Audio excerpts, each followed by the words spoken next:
Hi guys, ngayon ipapakita ko sa inyo kung paano gumamit ng ChatGPT. So first, go to your browser. Kahit anong browser na gusto mo. Chrome, Brave, Microsoft Edge, kahit ano. For me, I'm gonna use Chrome browser. Now, search ChatGPT.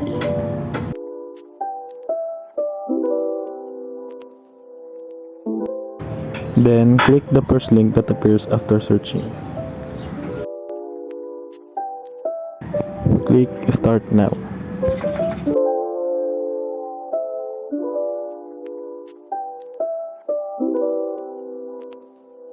Pindot mo, ito ang lalabas.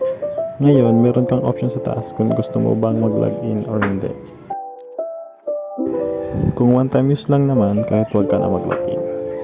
Now, pwede ka na mag-ask kay ChatGPT kung anong gusto mong igawa niya sa'yo. Like halimbawa, recipe.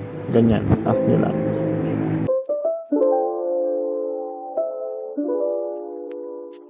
So ngayon, humingi ako kay ChatGPT ng recipe ng Filipino dish adobo.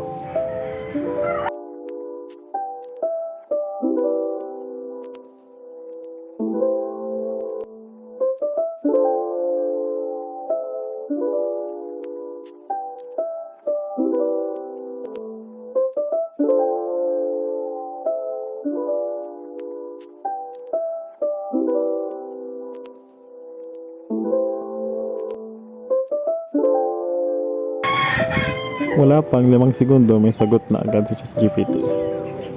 Dito makikita nyo list ng mga ingredients at paano gawin ang Filipino dish adobo.